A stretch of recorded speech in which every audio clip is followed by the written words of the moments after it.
So welcome to Brown Bag History for November 5th, 2025. Today we're talking about the driving of the last spike. And as we begin, we acknowledge that the land around Revelstoke and on the Columbia River and its tributaries is the Sinixt homeland and traditional territory. We acknowledge the ties of the Secwepemc, the Okanagan Nation Alliance, and the Ktunaxa to this land. We acknowledge our use and inhabitation of this land sacred to these four nations. We respectfully honor their traditions and culture. So my presentation on the driving of the last spike is sort of really focusing on who some of the people were involved in it. This is definitely not a definitive view of the driving of the last spike. This is something that books could be written on, and in fact, books have been written on, multiple books. I have some books that have been written on it. Obviously, Pierre Berton's The Last Spike, and Robert Turner, a BC historian, wrote a book called West of the Great Divide. The Glenbow staff did one for in 1985 called Trail of Iron, and probably one of the definitive histories of the Canadian Pacific Railway is Van Horn's Road, written by Omer Lavalley, and he was the CPR archivist and historian for many years. So there's lots of information out there, and I'll just be giving a brief overview from the things that I find interesting. So, because I'm giving the talk. I gave an Indigenous acknowledgement, and I think we also have to acknowledge that there were a lot of Indigenous people who were involved in the surveying and building of the railway as well. And that hasn't been really well documented at this point. But we know that both Walter Moberly, who was doing surveying and exploration in this area in the 1860s, used Indigenous guides. And we also know that Major Rogers used Indigenous guides when he was surveying the Rogers Pass. But I think there's still a lot of work to be done on telling those stories. I know that the Railway Museum is working on trying to tell that part of the history a little bit more. In 15 years ago, they had the 125th anniversary of the driving of the last spike, and there was a special train that took visitors out to Craigellachie. Ken and I were fortunate to be able to travel on the train. And the ceremony there was hundreds of people there and media from across the country. There were federal and provincial politicians, and there wasn't any mention made of the Chinese workers at that ceremony. And there's no, correct me if I'm wrong, but I'm not sure if there's any signage at Craigellachie talking about the contribution of the Chinese workers. Tree on the gift shop Okay. Has it, but there's no official plaques. Okay. Yeah, so there is on the gift shop at Craigellachie, there is some mention of the Chinese workers, but and then we did an exhibit here years ago, a joint exhibit between our museum and the Railway Museum on the Chinese workers. And I had a chance at that time to really dig deep into that subject and was really astounded by what I found and what I didn't find. There's different estimates of how many Chinese people worked on the railway. It's estimated it could have been up to 15,000 people. And the deaths are anywhere from a couple of hundred to over 2,000. But what I found is that there were no formal death records of any of the Chinese workers. And it was required by law to register any deaths in the province.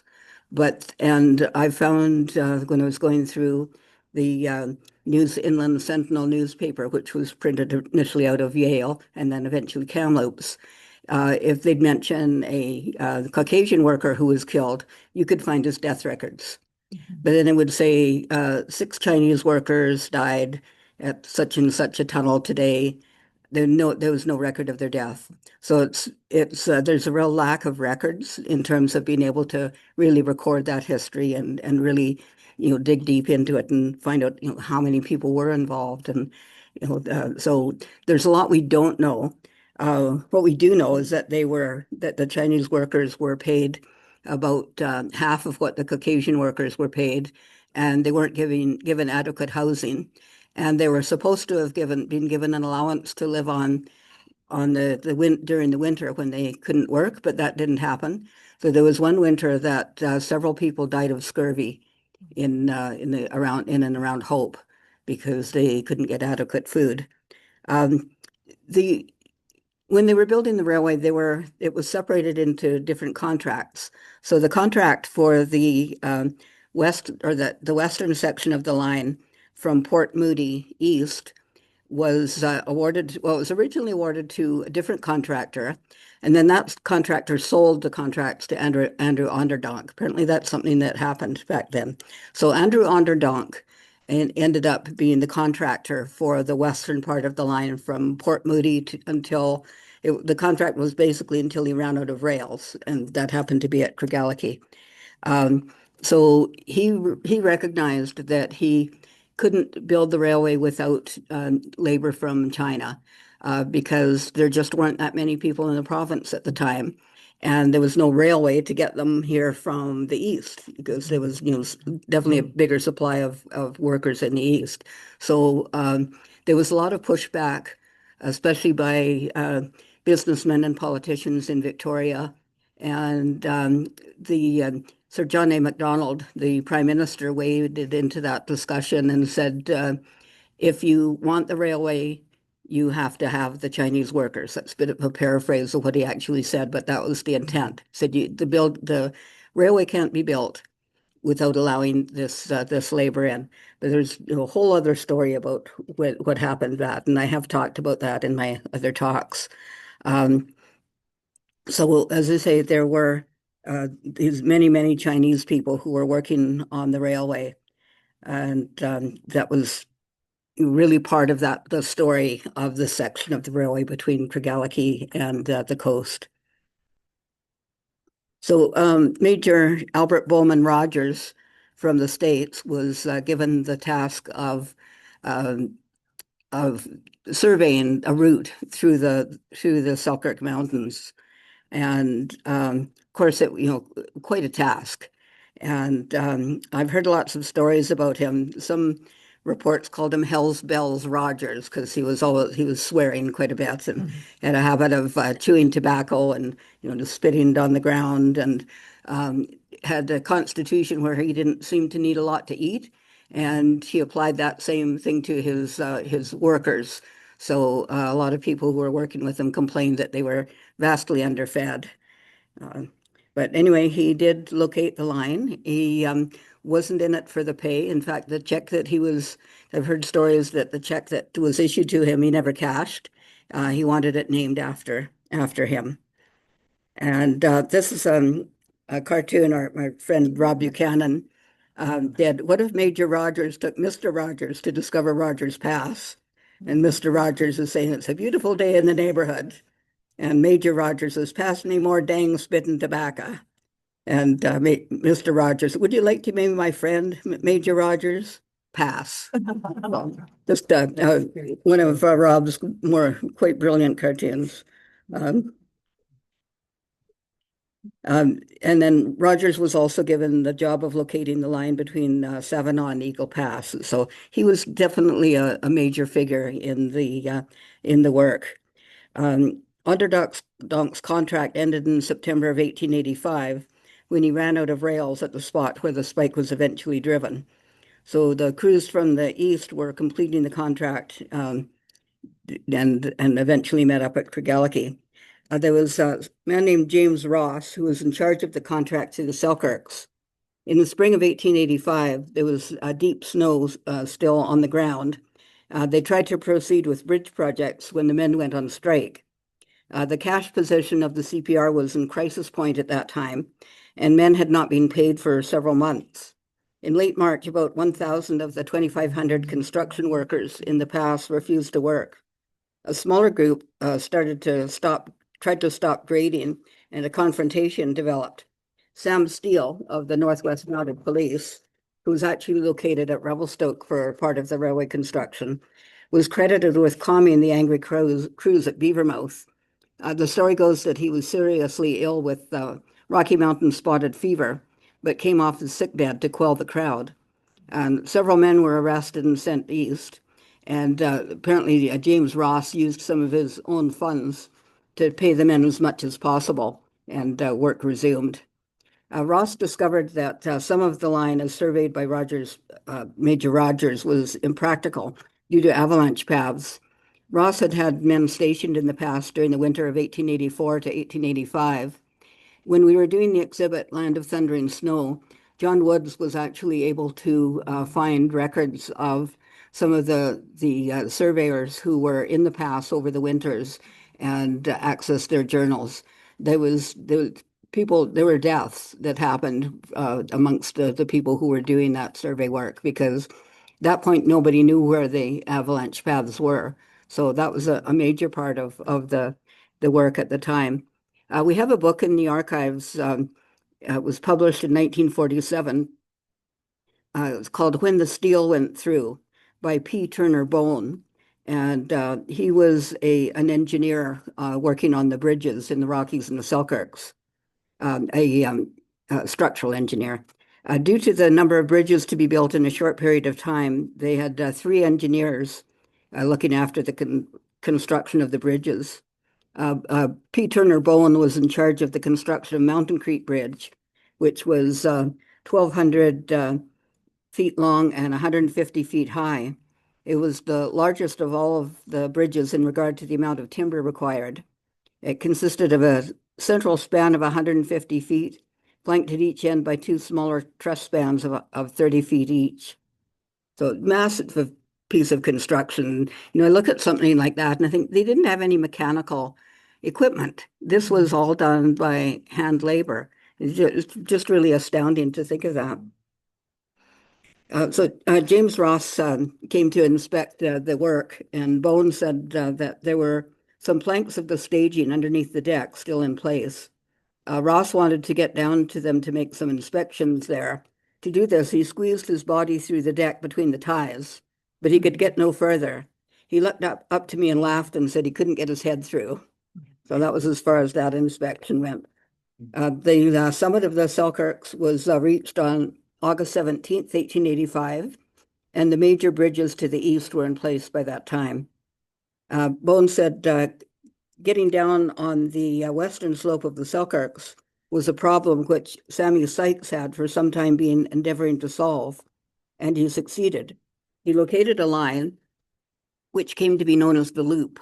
It consisted of a series of loops winding back and forth across a number of streams until it had got down to practically the level of the Illecillewaet River. And that was the line that was in use until the Connaught Tunnel was completed in 1816. And Bone said, "It was to the loop that I made my next move. This meant abandoning our comfortable log house and getting back into tents. There were 5 bridges, mostly fairly high trestles, comprised in this series of loops. Most of these bridges were on curves." Said the building of the bridges comprised in the loop went ahead at a rapid pace, and so did the laying of the track. It kept close on the heels of the bridge carpenters. At one of these bridges, I remember seeing the track layers commence laying the track at one end, just as the carpenters were finishing their work at the other. So really interesting reading his book. It really gave you a real view into what the work involved. So on September 28th, 1885, Onderdonk ran out of rails at the point now known as Craigellachie, 2 miles west of the North Fork of the Eagle River. And Ross's crews were 43 miles to the east at that time, about 5 miles west of Albert Canyon. There's a photograph that I believe it came from the Glenbow archives of some of the construction crews. So this was the construction of the original CPR bridge at Revelstoke in 1885, and it was completed in October of that year. And there's another view that we believe to be of the construction in 1885. And somebody has just dumped a load of something into the river there. You can see the splash happening, but quite a remarkable photograph. And of course, at that time, we're looking across at the West Bank, and on the East Bank, the town site of Farwell was booming at that time with a lot of the construction workers there and people providing hotels and saloons and gambling dens and stores for their provisions. So on Thursday, November 5th, there was only 3.5 miles of track left to construct. The directors and officers of the company arrived from the east to Farwell and stayed there overnight. So this is Edward Mallandane. He's the little boy who appears in the photograph. He looks like he's about 12. He was actually 17 or just coming up to 18 at the time. He was born and raised in Victoria, and was a bit of a lad, a bit of a character. And at one point, he tried to set one of the he set one of the bridges in Victoria on fire just as an experiment. And so he was looking for an adventure, and he set out into this part of the world, wanting to eventually make his way and be part of the fight in the Riel Rebellion. But he got to here, and the rebellion was pretty much over. So he was persuaded to run a little Pony Express mail service between Revelstoke and Sicamous, which was called Eagle Pass Landing at the time. So there was a rough tote road built by G.B. Wright, but there was some ferry crossings along the way. So it was not an easy trip to get from here to Eagle Pass Landing at the time, but he did several runs. The post offices were following the construction of the railway. So whenever they'd move the post office, it would the post wherever the next post office was called end of track.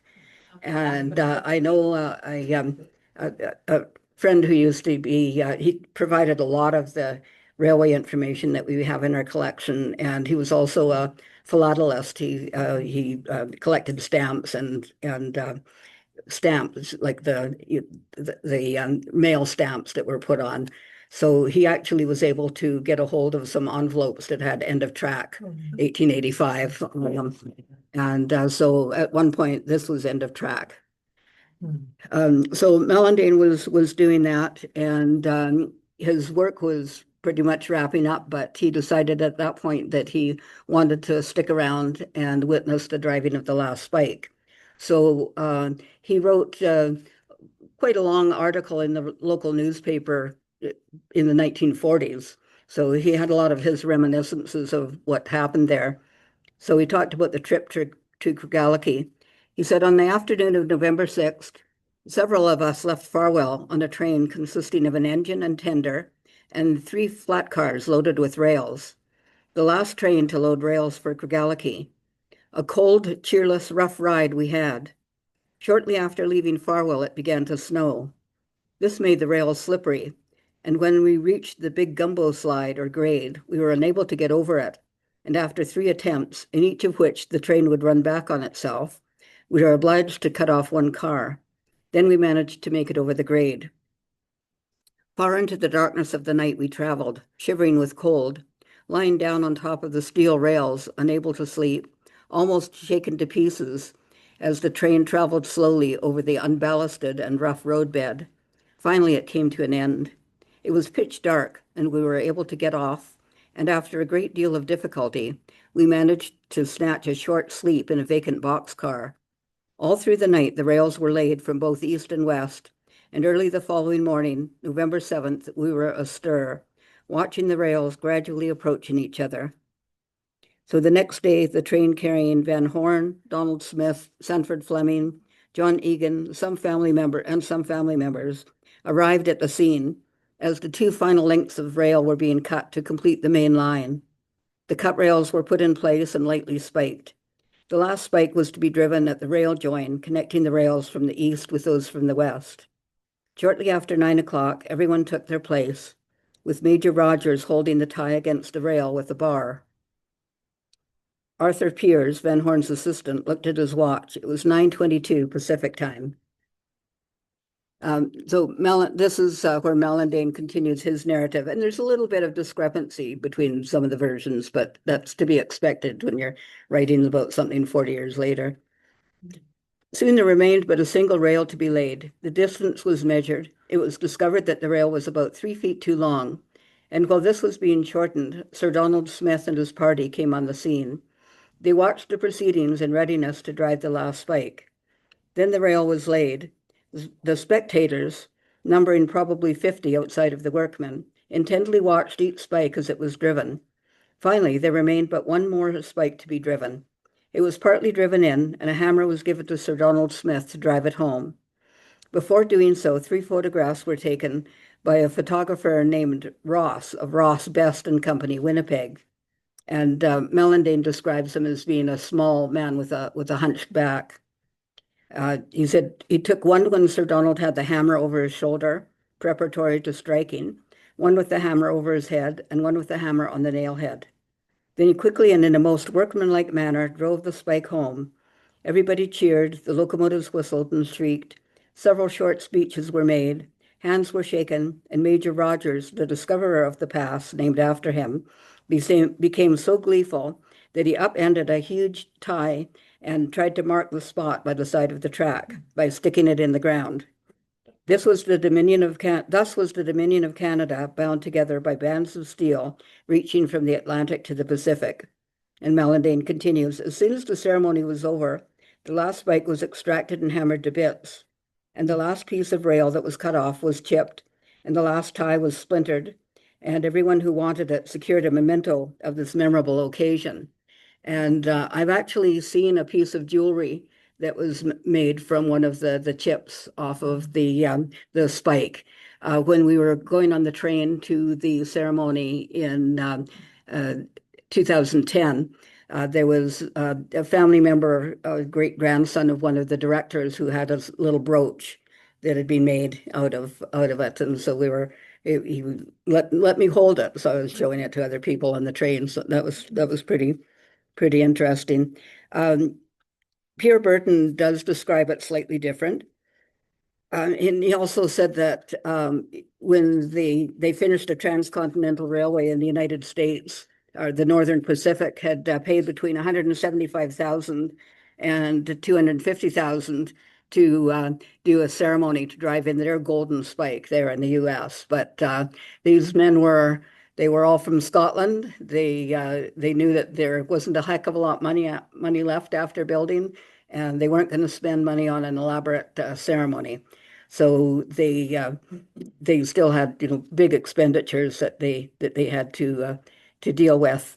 The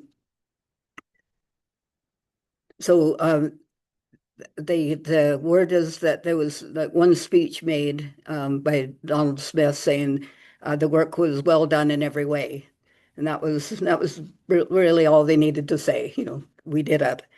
The word Craigellachie was in common use amongst the syndicate, CPR syndicate directors in 1880 when they were forming. One member balked at the idea of another railway venture. George Stephen had replied that with that one word, a reference to a Scottish poem beginning with the phrase, "Not until Craigellachie shall move from his firm base." Upon hearing of the incident, Van Horn decided that the spot of the last spike would be called Craigellachie. And if you look carefully, when you're driving through, the sign at the last spike is spelled correctly, Craigellachie. But if you notice the sign for the unincorporated area of Craigellachie, it's spelled Craigallachie. I have brought that to people's attention over the years, but they haven't changed that one.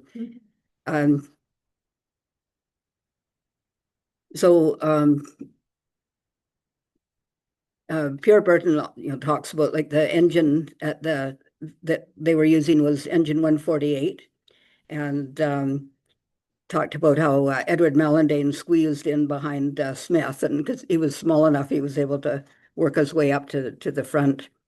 And so according to Pierre Berton, the spike was hammered halfway home, and the first blow bent it badly. So Frank Brothers, the roadmaster, was kind of expecting that that might happen. So he pulled it out and replaced it with another. So, and that's certainly the account that I've heard, that there were actually two spikes. And Smith posed with the uplifted hammer and then lowered it onto the spike for the second photograph. You can see this photograph was given to me by Alex Price, who I mentioned was a collector of all things railway and all things stamps. And he was able to identify quite a few of the people from other records and other books that he'd had access to. So this is probably the most people that I've seen identified anywhere. I do often have people saying that they believe that their ancestor was at the driving of the last spike, but it's pretty much impossible to tell. There wasn't a record of who was there. But afterwards, this is Benny Van Horn, the son of William Cornelius Van Horn, playing with a spike maul after the ceremony. So he was probably one of the few young children there. This man was known in town as Wing Chung. His legal name, as far as we can tell, was Shamwa Jing, and he was born in China in the 1860s and came to Canada as a young man to work on railway construction, and ended up staying in Revelstoke for until it was quite later in life. He was here until the 50s, and then he moved to Vancouver, where some of his children were.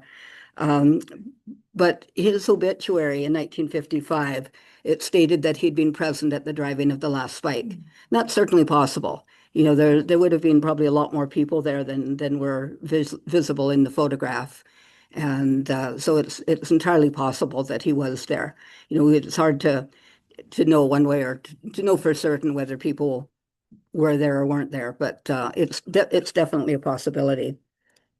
So he lived in Revelstoke for a long time. He had a store first on Front Street and then on First Street, where Rumpus Beer Company is now, and was quite a prominent local businessman. He had 6 sons who were born in Revelstoke, and and then moved to Vancouver when he was quite elderly. Also, at the same time, there were a lot of the workers who weren't able to get to Craigellachie. There was still quite a big crew in the Donald area, so they had their own ceremony, just sort of a little informal one. So they drove a spike in themselves just to make note of the occasion while they were waiting for a train to take them back east. So one of the people that we know was a man named I'm going to have to change that slide. His name was Lou Patrick, Louis, and he was born in 65 miles east of Montreal in 1854. At the age of 1878, he came west to St. Boniface in Manitoba and began his railway career as a brakeman on the Pembina branch of the CPR, the first railway from the south into what became Manitoba. He started as a fireman running out of St. Boniface. In 1881, he began working as a locomotive engineer on the construction work on the main line of the CPR, working all the way from Fort William to Craigellachie, where he was present for the driving of the last spike.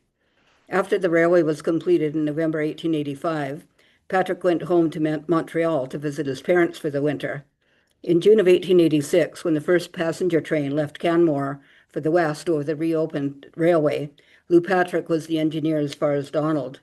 He remained on the run for passenger trains number 1 and 2 for 32 years, and he later did the run from Revelstoke to Field on the Imperial Limited run. He ran engine 592 for most of his career.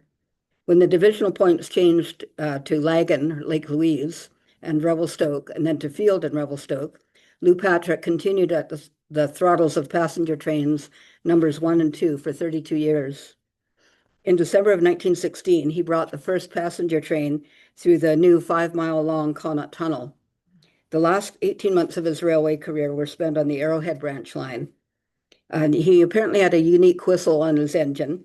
And when he was coming into Revelstoke, he gave a toot on his whistle. And the story goes that gave his wife enough time to have a hot meal on the table for him by the time he walked in the door.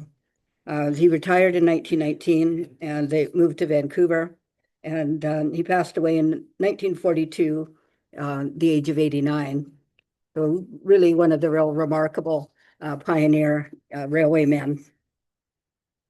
So after the driving of the last spike, there was still a lot of work to be done. As I said, they had people who were figuring out the locations of the major slide routes and building locating the locations for the snow sheds and building those. So there was quite a few snow sheds built over the winter of 1885 and 1886.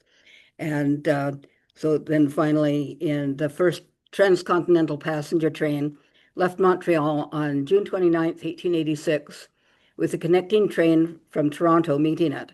It arrived in Port Moody on July 4th, 1886, a total running time of 139 hours to cross the country on the newly built track. We actually have a diary in our collection that was written by somebody who traveled on that first transcontinental train. Unfortunately, the handwriting is extremely difficult to read, so I haven't been able to fully transcribe it yet, but could definitely get glimpses in there of that trip. So there's many more stories we could tell about this. It was certainly just a tremendous amount of work by thousands of people. And of course, they said that it did connect the country. And of course, the building of the railway was a condition for British Columbia entering into Confederation in 1871. So it took longer than they'd expected to find the contractor, raise the money, find the workers, and do this tremendous amount of work. But it really did connect the country. Before British Columbia could quite possibly have joined the United States if it hadn't been for that promise of connection with the rest of Canada with the railway. And of course, if you look at a contour map of Canada, you can see everything's coming along just fine until you get to the Rocky Mountains, and then the terrain is just so vastly changed, and it definitely provided a lot of challenges for them.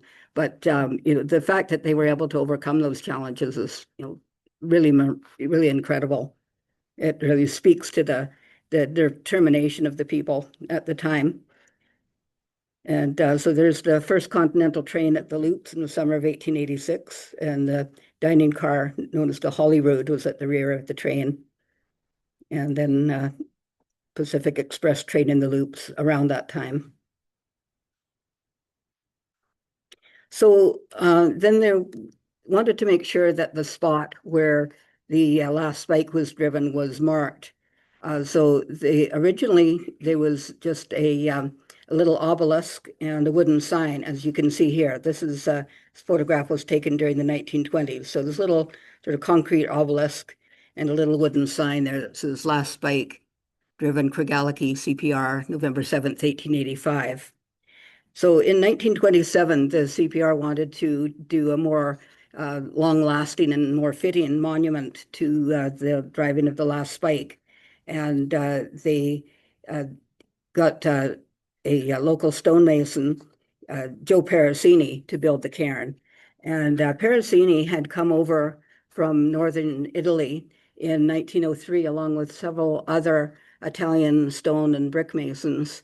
One of the people that he came with was Anselmo Pratolini, who eventually went into business for himself and built the big turreted castle-like building on 2nd Street East. He also was one of the major contractors in the courthouse and quite a few of our downtown buildings and several homes. So Perricini was a countryman of Pratolini. They were trained at the same time and came over together.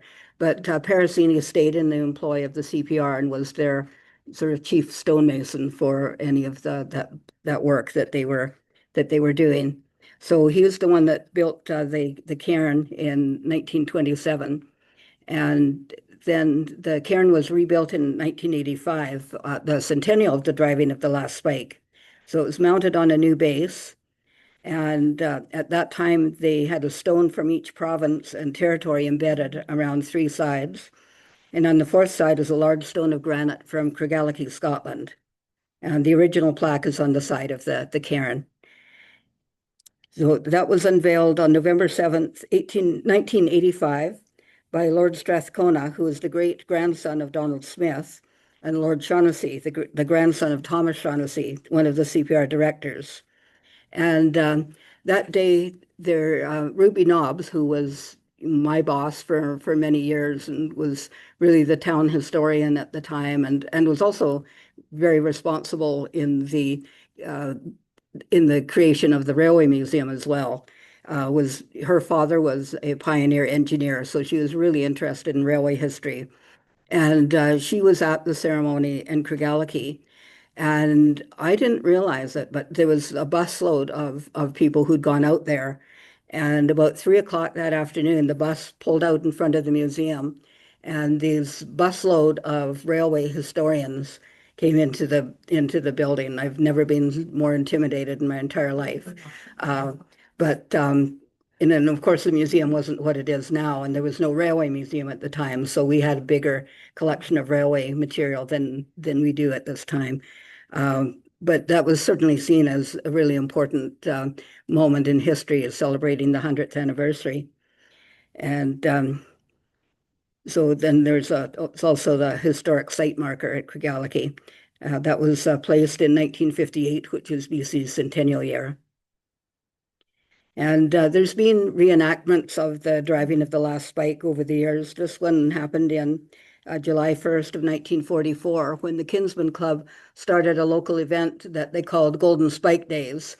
And everybody knew that the spike wasn't golden, but Golden Spike sounds better than Iron Spike Days. So they had this big community celebration. They had big parades, dances, or carnivals downtown. It was just everybody got involved. So members of the local Kinsman Club were involved in the reenactment. And some of you might remember this fellow here, Toby Belinsky. And you probably recognize a few others as well in the photograph. But the little boy representing Edward Malindane actually got to meet Edward Malindane because he came for the ceremony as well. So there he was shaking hands with Louis Davis, who portrayed him in the reenactment in 1944.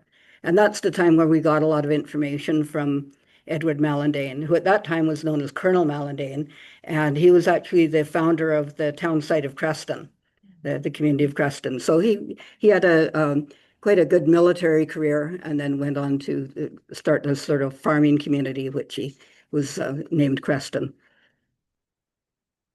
So, and then also in 1985, there were big celebrations in the community, and they decided to put a train next to Queen Victoria Park, or Queen Elizabeth Park. So that's the old high school you can see in the background, and the road coming into the high school. And they were able to divert a track from Downing Street Sawmills and bring it in and bring a train. And this is the crew that did it. The photograph was given to us by this man, Mr. Kunio Hashimoto, who he was born in Revelstoke. His father was one of the early Japanese residents here long before the Second World War, and when people were sort of shifted into the interior. And his father worked for the railway, and then Kunio ended up as a roadmaster with the railway.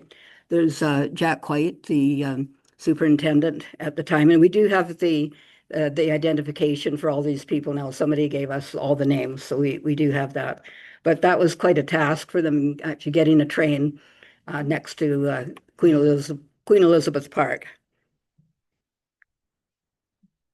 So that's it for today. As I say, it's a much bigger story than I can tell in just a short period of time here. But in 2 weeks, we're going to be talking about the community of Arrowhead.